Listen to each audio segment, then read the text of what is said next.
Assalamualaikum warahmatullahi wabarakatuh. Para pemirsa, para subscriber dimanapun Anda berada, jumpa lagi dengan saya, Bengkel Teknisi. Hari ini saya akan membuat suatu tutorial tentang mengecek suatu kondisi karburator. Proses pembakaran ini pembakarannya berjalan efisien atau boros ya, atau bahasa perbengkelnya ini irit atau boros ya, dimana karburator itu memiliki satu sistem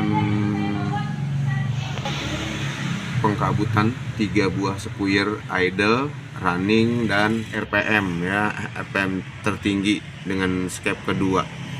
Yang pertama adalah sistem langsam. Nah, ini bagaimana sistem langsam ini bekerja pada saat mobil sudah dihidupkan dan bertahan pada RPM di bawah 1000, antara 500 sampai 900 RPM. Di sini terdapat solenoid idle namanya ya. Ini. Nah, ini. Dari sini bisa kelihatan nih ya, itu orangnya tuh. Solenoid idle ini hanya aktif ketika kunci kontak dihidupkan dan kemudian pada RPM di bawah 2000 dia akan off gitu. Nah, lalu dia dikendalikan oleh siapa? Dia dikendalikan oleh modul emission control. Nah, ini sering diabaikan ini sama para teknisi.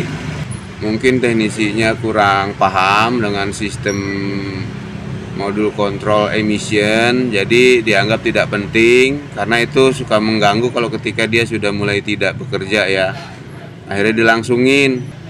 Rata-rata semua mobil yang tidak ditangani oleh para montir yang tidak memahami modul emission, maka ini semua dibuang modul emissionnya. Kalau kita cari-cari nggak ada, kabelnya dicopot, posisinya ada di dashboard.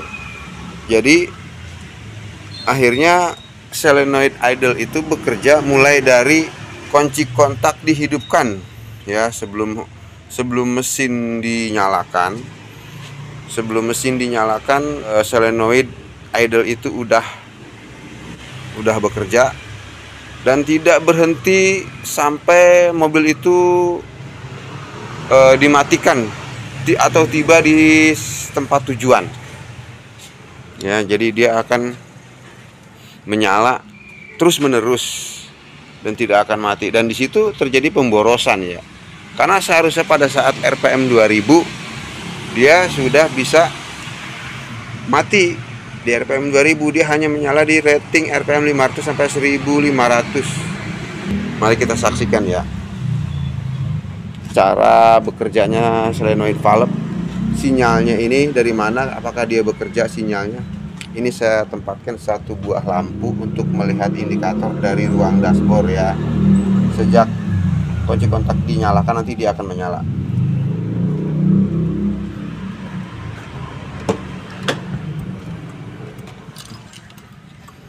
Nah, ini ruang dashboard. Kita hidupkan. Nah, ini idle nih. Stasioner di RPM 900 kurang lebih ya. Nanti dia berubah ketika suhu udara nanti naik. Suhu mesin bekerja, dia akan berubah lagi menyesuaikan. Nah, lihat di sana lampu indikator yang tadi kita taruh di aki kabelnya itu bersumber dari sinyal solenoid kontrol pada karburator. Dia menyala terus, dan ketika gas kita hidupkan di atas 2000 sampai 3000 dia tetap menyala. Seharusnya lampu ini mati ketika RPM di atas 2000 atau 1500. Tuh, ini udah di 3000 dia tetap nyala. Seharusnya ini dia mati. Kita lihat indikatornya, kita gas lagi ya. Nah, indikatornya tetap nyala. Berarti ini spuyer dari karburator untuk langsamnya ini, stasioner ini tetap nyala, tetap mengeluarkan bensin sehingga boros, dan mereka harus bekerja bergantian. Nah, jadi kita ke ruang mesin. Ini kabelnya saya ambil dari kabel soket solenoid ya. Jadi solenoid saya tidak buat bekerja, saya tadi pakai ini.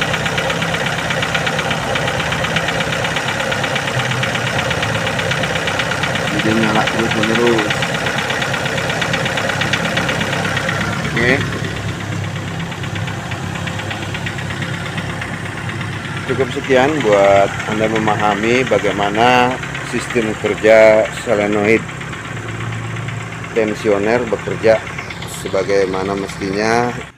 Jadi kesimpulannya adalah bahwa ketika modul emission control tidak bekerja, meskipun solenoid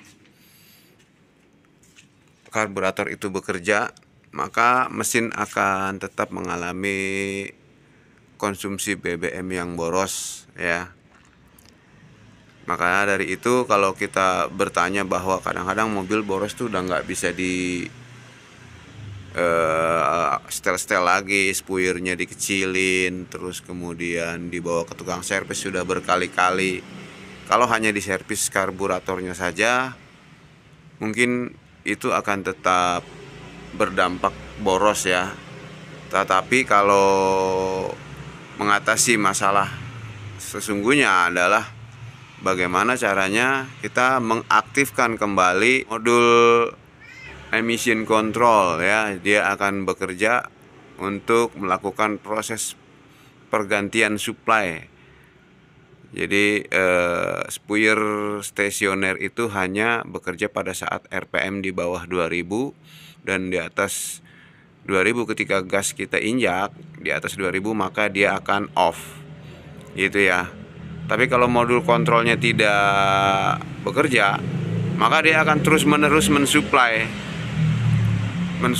BBM mulai dari RPM 500 sampai ke RPM 7000 terus menerus, sehingga di situ terjadi tumpang tindih ya, double supply, sehingga di situ boros. Karena spuyer idle itu hanya setting bekerja pada RPM 2000 RPM ke bawah.